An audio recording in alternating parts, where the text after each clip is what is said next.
Olá, tudo bem?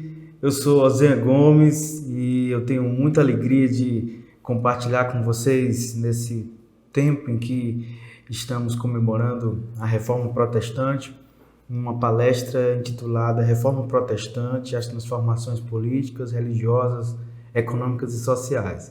Eu quero agradecer o convite que a FABAD me fez e eu tenho assim grande interesse por esse tema, faz parte não só do meu cotidiano como pesquisador na área da religião, mas também na minha atividade pastoral na igreja, porque temos uma relação como igreja, né, brasileira, pentecostal, temos uma relação muito clara dessa importante contribuição que a Reforma Protestante deu ao cristianismo ocidental, sobretudo todo esse conjunto de igrejas e denominações que se desdobraram desse momento inicial, tá?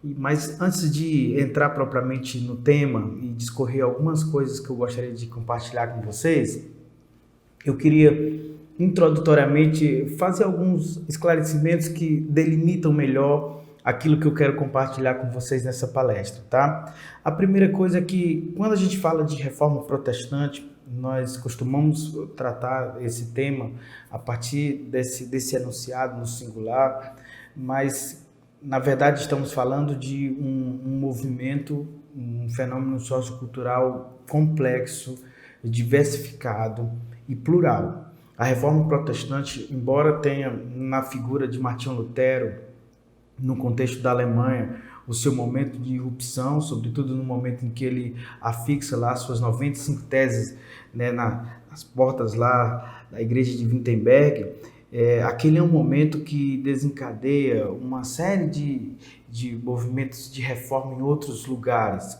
envolvendo outros personagens, de modo que a gente tem na Reforma Protestante um movimento plural que envolve muitos atores sociais, uma dinâmica complexa de motivações, de interesses.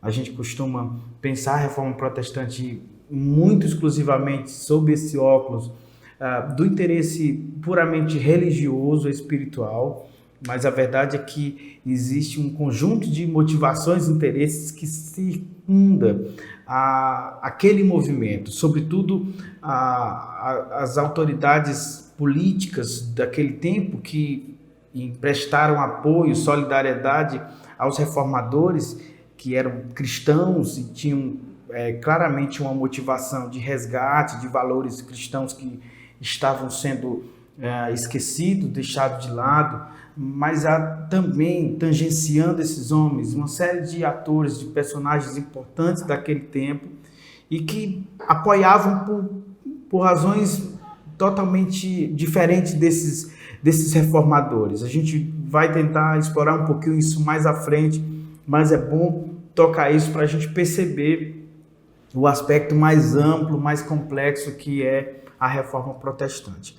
Uma outra coisa que eu queria colocar introdutoriamente é que a Reforma Protestante ela é um marco importante na história do mundo ocidental, mas ela não é um momento e uma rupção isolada de um contexto mais amplo de transformações e mudanças que já vinham acontecendo nos últimos séculos que antecederam aquele século XVI, um momento ali, especialmente de 1517. O mundo já vinha passando por grandes transformações. Aquele mundo em que predominava a atividade rural, né, o bem predominante que era a terra, o cultivo da lavoura, aquele imaginário permeado, né, da religião, da noção do sagrado que invadia tudo que dizia respeito ao convívio e às relações sociais, aos poucos estava sendo deixado para trás porque um novo tempo estava alvorecendo, sobretudo imprimindo nas pessoas uma noção maior de individualidade.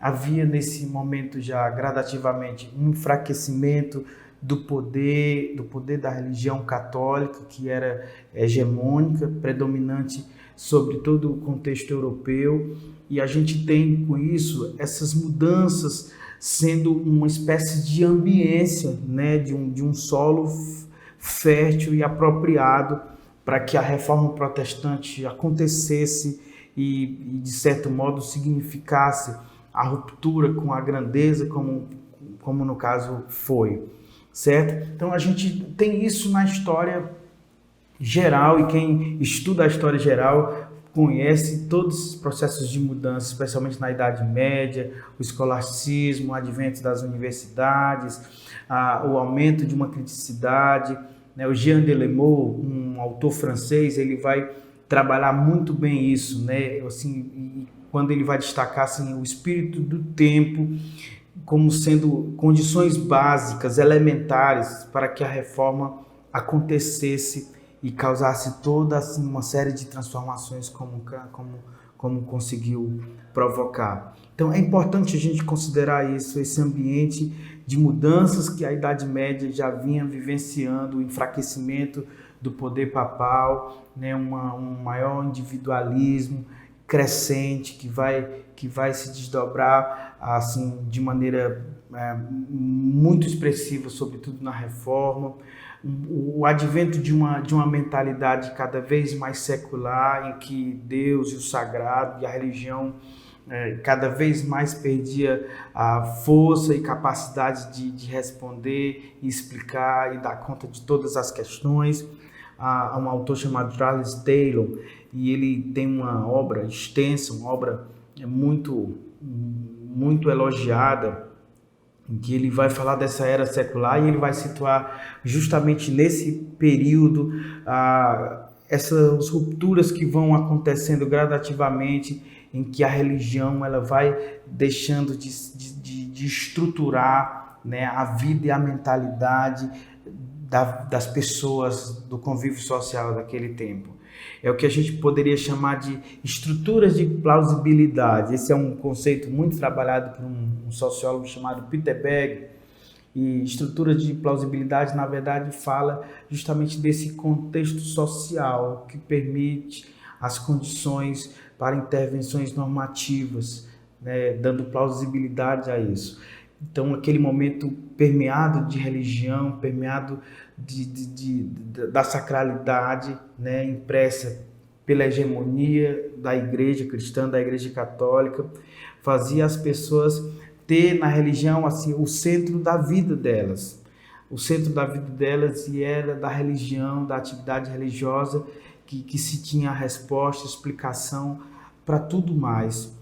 Mas esse tempo vai passando, a gente tem a emergência de novos saberes, começa agora a surgir questionamentos, dúvidas criativas que vão fomentar teorias críticas, sobretudo em relação às limitações do olhar religioso para determinadas questões. E aqui tem um conflito que se estabelece naquele momento entre uma comunidade que vai gradativamente abraçando a explicação científica para as coisas, a volta ao estudo dos clássicos. Portanto, essa criticidade ela vai ampliando e a religião ela vai perdendo força, ela vai perdendo capacidade de exercer a plena hegemonia sobre as pessoas, sobre aquelas realidades sociais daquele tempo em que a reforma emerge. Então é importante tocar isso primeiramente para a gente ter uma noção e situar um pouco a reforma protestante nesse ambiente. É um ambiente marcado por muitos fenômenos, gente, e que contribuíram de maneira significativa para aquilo que nós sabemos sobre a reforma protestante. Em um mundo no qual a compartimentalização da religião e da vida era inconcebível, estou tratando justamente, né, dessa simbiose, dessa mistura da vida e da religião, catástrofes naturais como fomes, pestes, mudanças sociais rápidas relacionadas ao desenvolvimento econômico e urbano e ainda incertezas religiosas causadas pelo cisma, né, pela corrupção da igreja. A gente tem nesse período dessas mudanças o chamado cativeiro papal, né? É uma expressão que se usa para se referir àquele momento em que literalmente a igreja tem dois papas, né? Um papa em Roma, outro papa na França, e esse momento ele é emblemático, né? No século XIV, porque vai significar já o enfraquecimento dessa instituição que tão influente, né? E teve assim o seu auge alguns anos depois, em papas que agigantaram tanto o seu poder e sua influência que se tornaram capazes de exercer, inclusive, poder e controle sobre os reinos, sobre os estados, sobre a política, sobre a economia.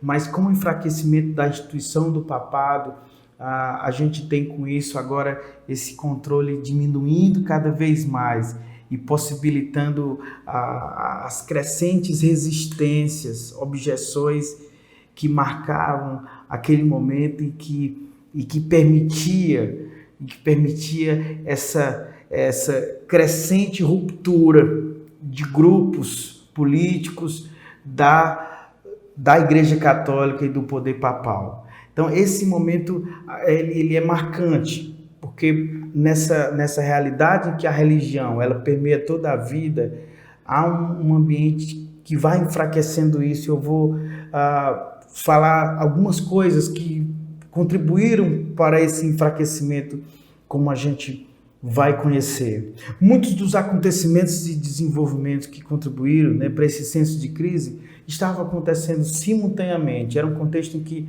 vários fenômenos convergiam no mesmo contexto histórico-social. Tendo isso em mente, a gente deve talvez começar a falar justamente dessa crise relacionada com a agricultura, com a fome e com a grande peste em meados do século XIV. Precedendo essa conjuntura e, de certo modo, também como consequência dela, houve um crescimento extraordinário na urbanização, atraindo pessoas desesperadas às cidades. E daí a gente tem o surgimento de cidades, de uma nova mobilidade social.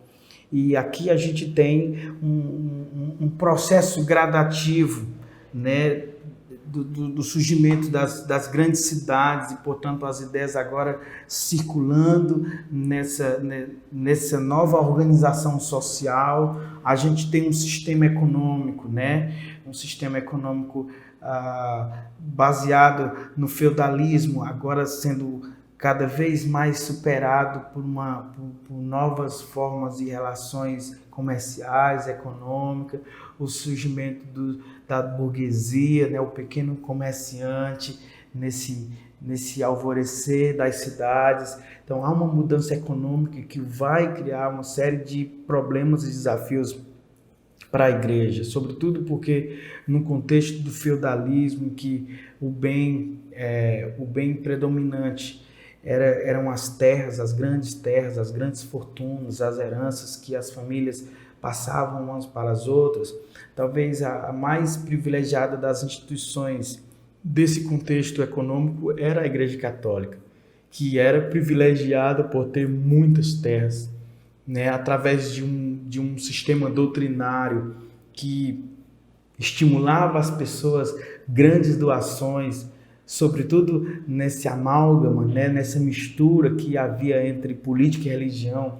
A Igreja Católica se fortaleceu de maneira grandiosa, e explorando justamente a sua capacidade de influenciar pessoas. Portanto, ela era detentora de uma fortuna muito grande nesse momento. Mas aí, com o surgimento das cidades, o pequeno comércio, o surgimento da burguesia, vai acontecendo um processo de uma mudança econômica muito importante e que vai significar o enfraquecimento dessa igreja, como eu estou falando. Muitos desses acontecimentos, por exemplo, relacionados a esse momento, sobretudo no tocante a essas pestes que já citei para vocês, né? Há uma série de crises que acontecem naquele momento e que desafiam as explicações religiosas que eram dadas, desafiam esse conjunto de fatores que organizam a sociedade e mantém a ordem, porque no momento em que a peste chega, a fome chega o desespero, portanto as pessoas se mobilizam, né, de lugares para outros, se mobilizam também com ações de revoltas aos reis, revoltas a um sistema que era notadamente opressor, desigual. Por exemplo, no sudeste da Alemanha, terremotos e grandes enxames de gafanhotos acompanharam a fome dos anos de 1315 ao 1317, aí no século XIV. E o imperador Carlos IV escreveu sobre ter acordado certa manhã por um cavaleiro com as palavras: Senhor, levanta-te, chegou o juízo final, o mundo inteiro está cheio de gafanhotos.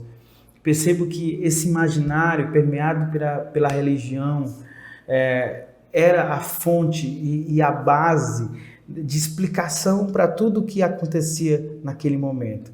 No entanto, toda a crise gerada por aquelas pestes que assolavam as pessoas, elas iam fomentando conflitos, né, revoltas camponesas eram, por exemplo, um motivo de destruição e obstrução da vida econômica e social. Boa parte da população mundial no século XVI era formada de camponeses que trabalhavam na terra do raiar ao pôr do sol, à mercê de empreendedores urbanos. As cidades do fim da Idade Média eram um local privilegiado das mudanças que estavam acontecendo naquele momento.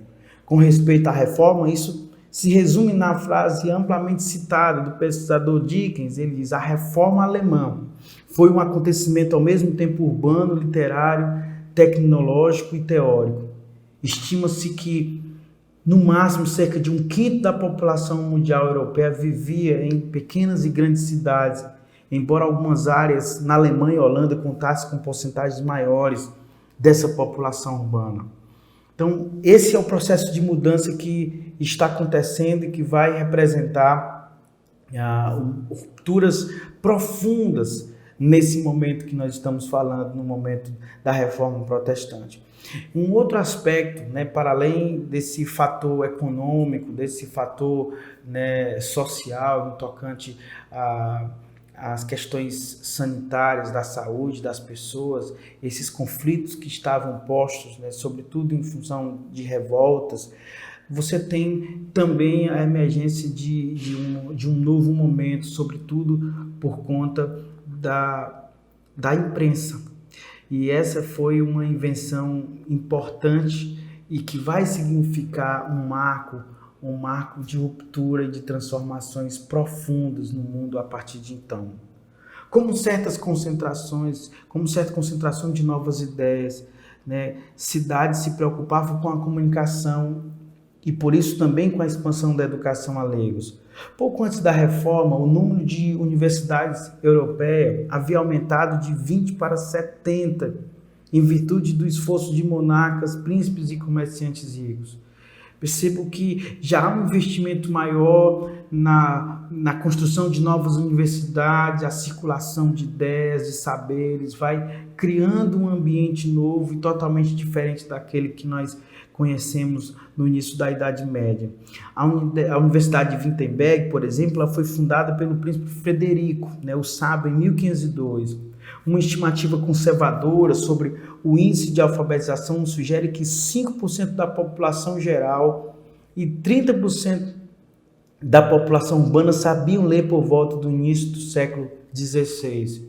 E essa mudança ela vai ser determinante, gente, para todos os fenômenos sociais que a gente vai conhecer na Reforma Protestante. Eu estou citando esses dados para vocês para mostrar que a Reforma Protestante, embora tenha um valor imenso, né, um impacto determinante nas transformações do mundo ocidental, europeu, né, sobretudo na emergência da modernidade, ela não se dá num ambiente isolado, ela se dá como sendo catalisada por uma série de acontecimentos que eu estou citando aqui para vocês. Por volta do fim do século XV, né, máquinas de impressão existiam em cerca de 200 cidades grandes e pequenas. Desde então, a estimativa é que cerca de 6 milhões de livros tenham sido impressos e que metade dos 30 mil primeiros títulos tratavam de assuntos religiosos. Mais livros foram impressos de 1460 a 1500, ou seja, um espaço de 40 anos, do que escribas e monges haviam produzido durante toda a Idade Média. Essa é uma informação muito importante, de que num período de 40 anos, né, com o advento da imprensa, você tem mais obras produzidas, publicadas e acessando as pessoas do que toda essa produção que monges e escribas conseguiram fazer durante toda a Idade Média. Perceba um processo de aceleração da circulação do saber que vai fomentando mudanças profundas na vida social daquele tempo. E aí a gente tem, para além desses fatores, né, sanitário, dessas questões políticas, como coloquei para vocês, a ascensão de uma economia monetária e que foi criando problemas, né, sociais e religiosos, assim como novas tensões. Por exemplo, no período da Reforma Protestante, cidades eram castigadas por desunião, facção e desconfiança mútua em decorrência do seu crescimento, de mudanças econômicas, elevando as tensões sociais a um outro nível. A expansão comercial, como falei para vocês, ela criou novas riquezas, mas também criou mais pobreza. E aí tornava-se cada vez mais aparente que a economia do lucro e da centralização política estava em conflito com as ideias tradicionais da comunidade urbana como uma corporação sagrada. Esse é o contexto em que, à medida em que vai emergindo essa nova burguesia, em que há uma ascensão de uma economia monetária, e esse é o momento em que a igreja, com toda a riqueza que tinha, com todo um sistema de exploração, ela começa a ser terrivelmente questionada. A gente sabe que todo aquele embate que envolve Lutero, né, e a Igreja Católica tinha como pano de fundo questões econômicas, questões de interesse econômico. Lutero fica extremamente escandalizado com a exploração da Igreja Católica, cobrando indulgências, e havia uma mercantilização da fé de maneira deflagrada, de maneira despudorada, e aquilo choca profundamente o reformador alemão, sobretudo porque ele conhece o estado de lástima, de pobreza que marca as pessoas, os pobres daquele tempo, mas também por reconhecer que aquilo era uma atitude de manipulação e de total contraposição àquilo que de fato o Evangelho propunha. Essa ação de Martinho Lutero de enfrentar todo aquele sistema é grandemente mobilizada e estimulada por conta dessa espoliação, dessa expropriação que a igreja fazia naquele momento das pessoas, vendendo indulgências e cobrando altas quantias para oferecer às pessoas qualquer tipo de serviço religioso. Então, esse é um momento em que o lucro e essa nova sociedade econômica, né, baseada nessa economia monetária, né, que tem como finalidade o lucro. Aliás, isso vai ser muito explorado, principalmente por um grande sociólogo, Max Weber, e vai relacionar, inclusive, essa lógica do lucro, do capitalismo, a uma mentalidade construída pela teologia reformada. E a gente precisa enxergar nisso interesses materiais e econômicos nisso. As pessoas né, agora se importando mais com com seus próprios recursos e tendo cada vez mais uma mentalidade de lucro, elas cada vez mais vão se negando a simplesmente se desfazer dos seus bens e dos seus recursos para a igreja. Afinal, as explicações da igreja, o poder que a igreja tinha estava totalmente enfraquecido por conta de toda essa série de situações que eu estou apresentando a vocês. Portanto, gente, é nesse ambiente que o reformador ou os reformadores estão, e eles estão para serem agentes dessa profunda mudança que vai acontecer na igreja. A igreja cristã já tinha vivenciado um grande cisma em 1054, quando rompeu-se a igreja ocidental da igreja oriental, e agora o campo estava completamente formado para um outro grande cisma que iria acontecer fatalmente nesse momento que nós chamamos de Reforma Protestante, sobretudo no ano de 1517. Então, há nesse momento um ambiente que possibilita isso. A gente tem na estrutura política uma classe, né, cada vez mais descontente com a Igreja Católica, porque se a Igreja Católica no seu auge, né, conseguiu elevar o poder papal a um ponto de agora ele exercer controle sobre os processos de transições de governos, de reis. Portanto, a igreja interferia diretamente nas estruturas políticas dos reinos. Esse grupo de príncipes e monarcas agora começam a rejeitar essa interferência. A gente tem nações e estados se formando e uma reivindicação gradativa de independência, de autonomia em relação a esse controle da Igreja Católica. É nesse contexto que nós temos todo um apoio e um aparato de segurança, de proteção que Lutero pôde contar. Porque as autoridades políticas nesse momento elas se mobilizam já para descolar o seu poder, o controle que elas tinham sobre aqueles territórios da influência da Igreja Católica. Isso acontece na Alemanha, vai acontecer também lá na Inglaterra, sobretudo porque a reforma inglesa ela se dá num conflito entre a autoridade política da Inglaterra e a autoridade religiosa católica. Então, esse ambiente em que os Estados-nações formados começam agora a se descolar desse controle, desse domínio católico, vai ser fundamental para que os reformadores tivessem uma estrutura básica de proteção, de segurança para difundir suas ideias. Afinal de contas, o fim natural de qualquer insurgência como aquela, né, que parecia estar acontecendo pelos reformadores era de fato o fim, a extinção desses homens. Muitos haviam morrido.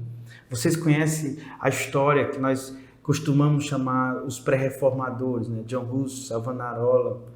Esses homens, eles morreram justamente por conta da insurgência, por conta da objeção que fizeram a essa estrutura. Percebo que já há um clamor e movimentos reformistas já vêm gradativamente resistindo a esse controle e o poder totalizante do catolicismo.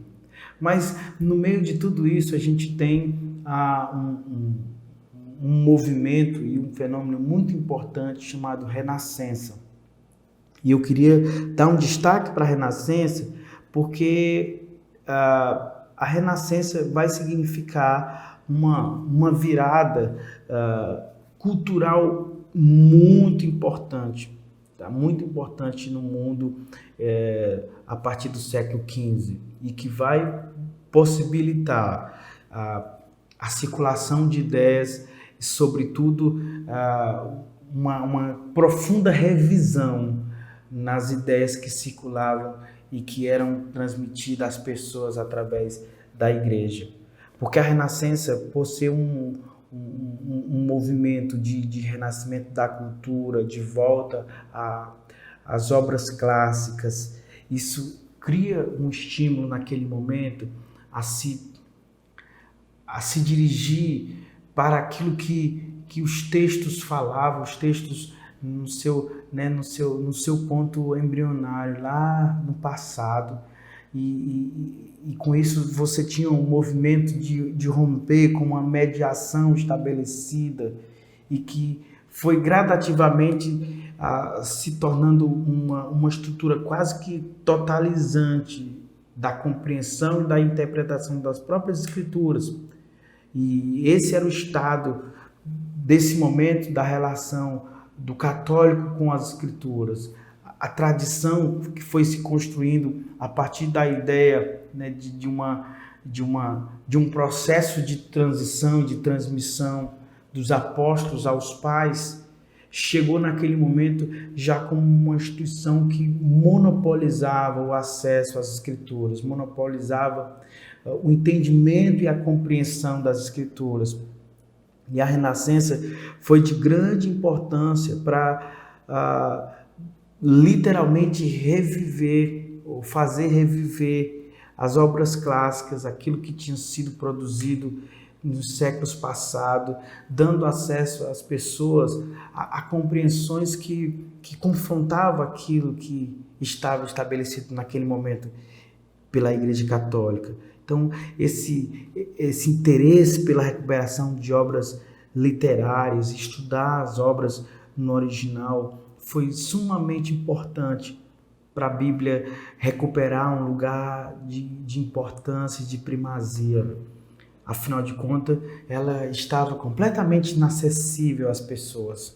A tradução da Vulgata Latina estabeleceu um muro de separação, de distanciamento das pessoas.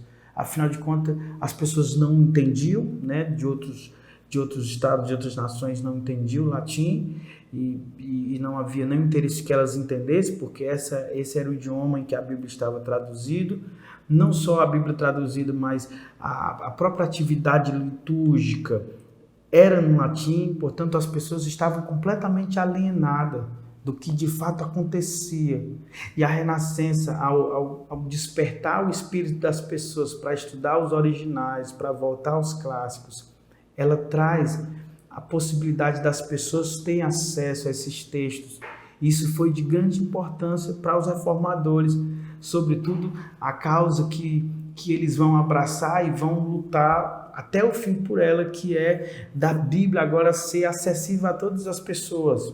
Martim Lutero é o grande exemplo disso, por ter sido aquele que traduziu a Bíblia para o idioma alemão e, na sua atividade pastoral, deu grande primazia à Bíblia. Isso se deu desde as mudanças na estrutura interna da igreja, até a dinâmica litúrgica, em que, no contexto do catolicismo, tinha os sacramentos como uma atividade central, primordial, mas a partir dos reformadores tem-se agora a pregação, a exposição das escrituras, até o próprio uso das escrituras, como que, através dela, exercendo uma espécie de confronto às ideias que circulavam pelo catolicismo e que, manipuladas pelo catolicismo, se tornava instrumento de dominação, de opressão e de manipulação das pessoas. É daí que a gente tem toda uma rica contribuição teológica, doutrinária dos reformadores, e boa parte dessa produção era uma espécie de teologias de resposta a esse ambiente, a esse momento, confrontando as falsas ideias e as deturpações muito evidentes do catolicismo, daquilo que os reformadores consideravam pontos centrais do evangelho e da doutrina cristã.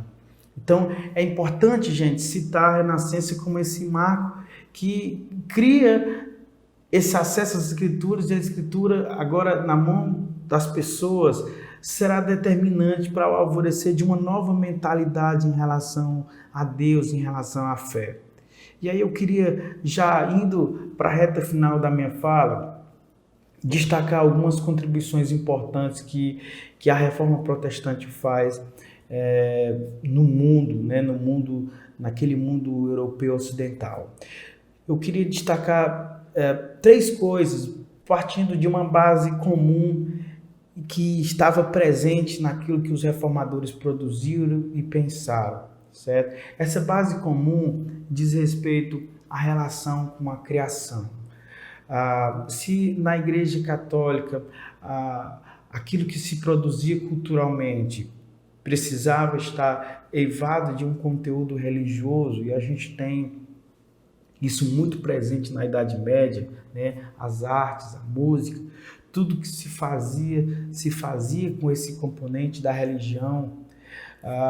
Os reformadores eles vão resgatar uma relação bíblica com a cultura, sobretudo pensando a criação como sendo um lugar em que a glória de Deus é manifesta. Embora todos eles, né, e eu estou falando dos principais, tinham uma clara posição de reconhecer a condição de queda da humanidade e todo o impacto negativo disso na criação, eles não deixavam de admitir que a criação originalmente, como Deus a determinou, era boa. E, portanto, assim, certos traços de bondade não foram perdidos, embora que ela tenha sido corrompida e afetada pela queda. E essa concepção básica vai fazer os reformadores ter uma compreensão nova da cultura, porque a partir dessa influência eles vão estimular uma produção cultural que não é necessariamente constituída do componente religioso, como na Idade Média se fazia, sobretudo porque eles compreendiam que a cultura ela é uma forma de expressão, de manifestação da glória de Deus. O domínio que o homem exerce sobre a natureza é uma forma de glorificar a Deus. Portanto, você tem artes, né, que nesse momento reforçam isso, reiteram isso, né?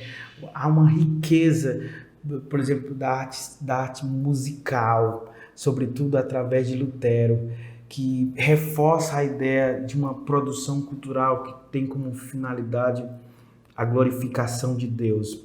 Um outro aspecto importante dessa base comum que eu estou falando, diz respeito às questões de governo, às questões políticas.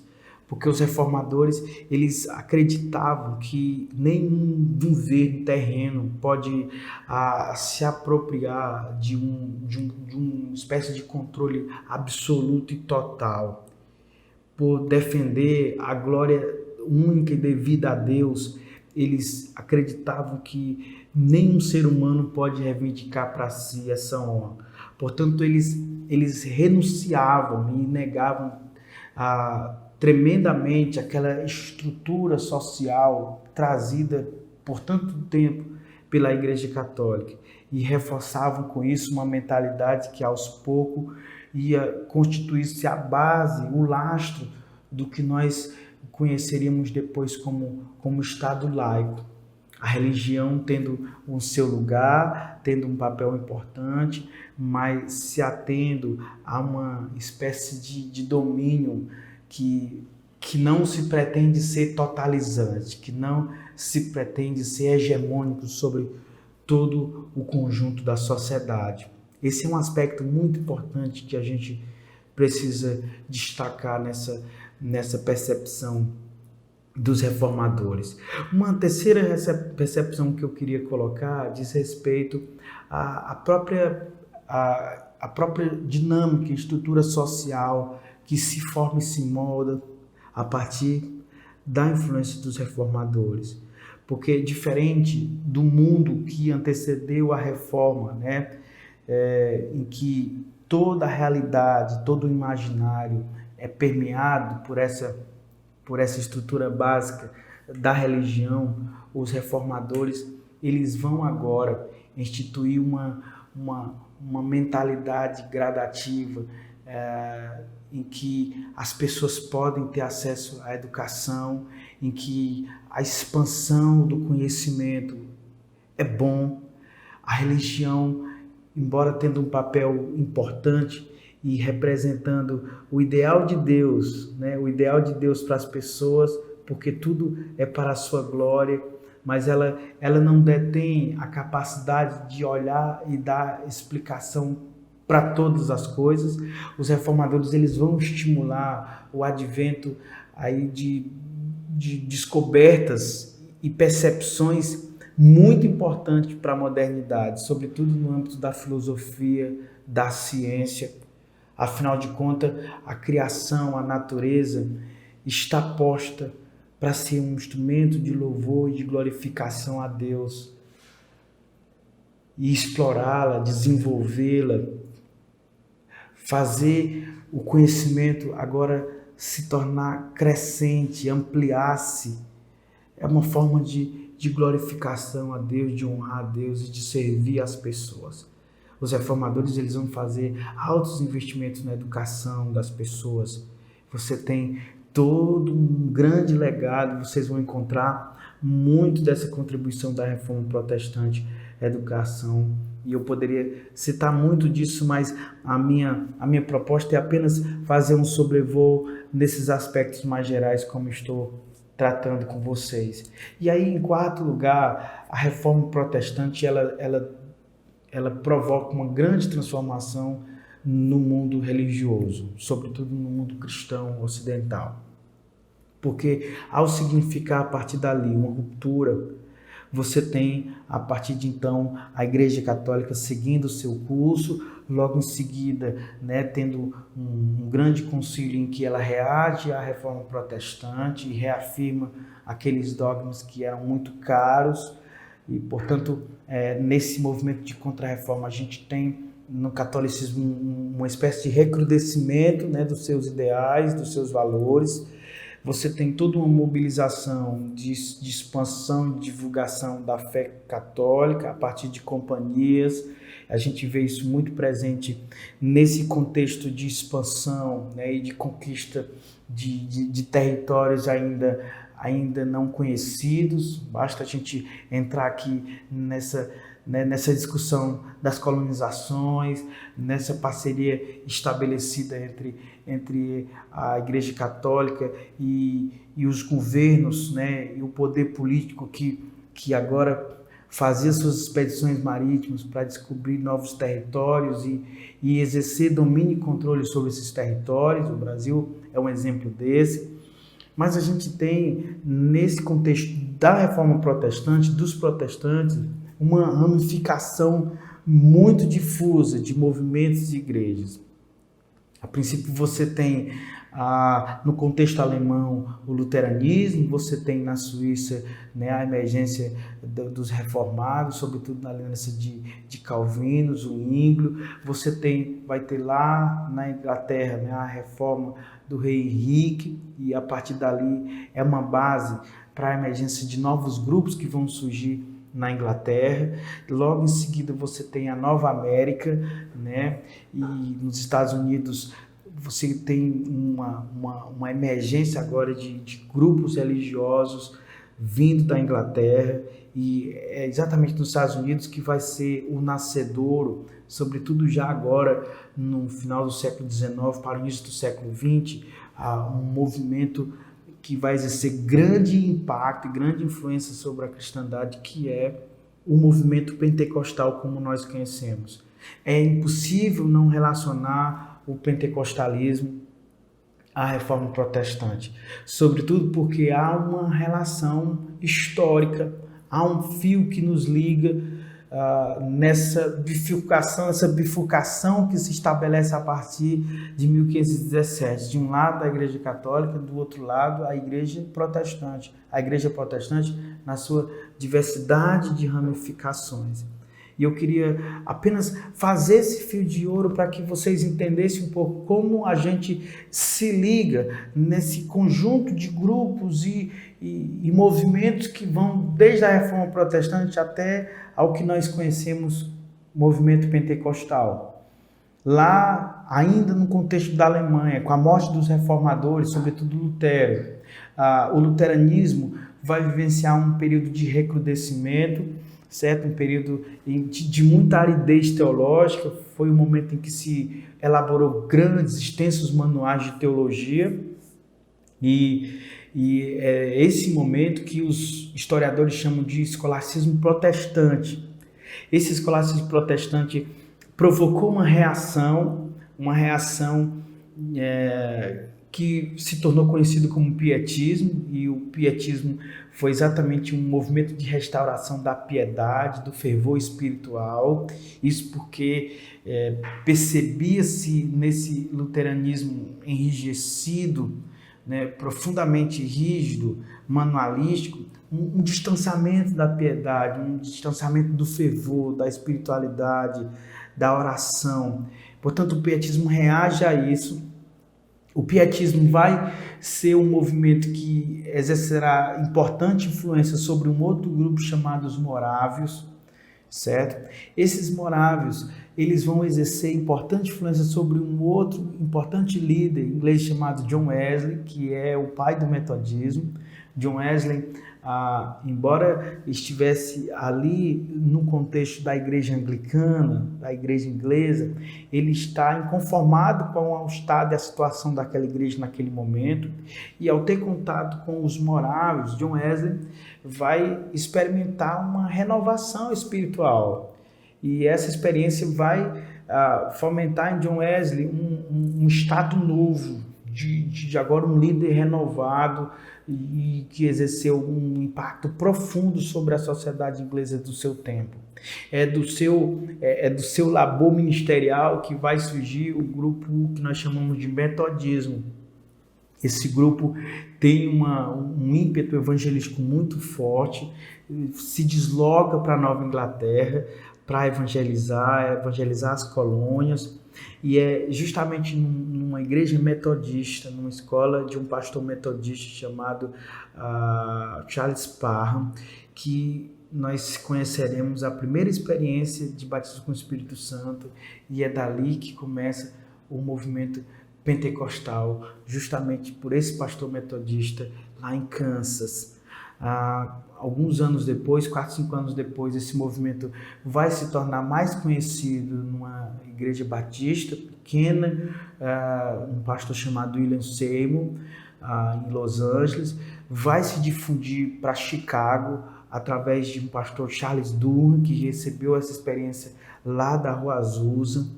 E os pastores, os missionários que trazem o pentecostalismo até o Brasil, eles foram alcançados pela experiência pentecostal justamente em Chicago, por intermédio desse pastor chamado Charles Durham.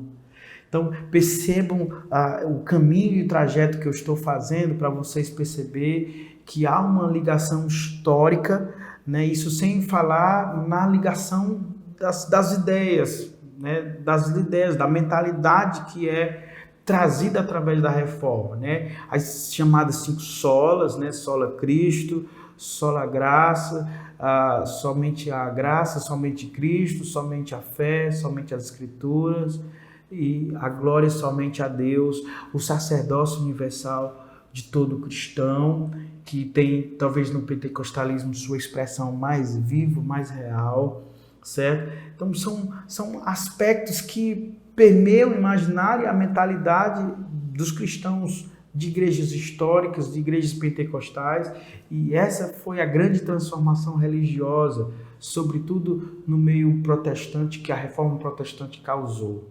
Tá? Existe, por outro lado, um grande impacto no catolicismo, sobretudo a partir da reação que o catolicismo faz à reforma, né?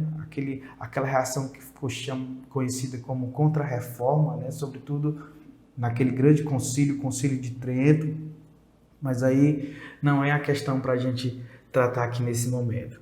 Portanto, gente, a minha participação foi fazer um sobrevoo, tá? Nesse tema que é tão vasto, é tão complexo, e fui procurando pincelar algumas coisas que fui anotando, e também lembrando de coisas importantes a ser faladas sobre isso. É claro que a gente tem esses temas fragmentados e explorados de uma maneira brilhante em muitas obras que já foram escritas sobre isso, veicula nos canais, né, de YouTube dezenas, centenas de vídeos, de boas palestras sobre esse assunto que aprofunda cada um desses aspectos que eu explorei. Mas como a proposta, o tema foi fazer esse sobrevoo, eu tentei fazer dentro do tempo proposto isso de maneira que desse para vocês ter uma visão panorâmica do que foi a reforma, o ambiente que possibilitou a reforma e o que ela causou no mundo, sobretudo nos anos subsequentes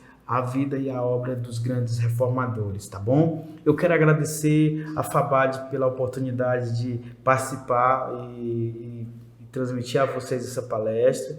Eu espero que seja importante para vocês, sobretudo no sentido de estimulá-los a continuar lendo, estudando e aprendendo cada vez mais sobre esse movimento tão importante para nós, para a nossa história, para a igreja, para o mundo. Tá bom? Obrigado. Deus abençoe vocês.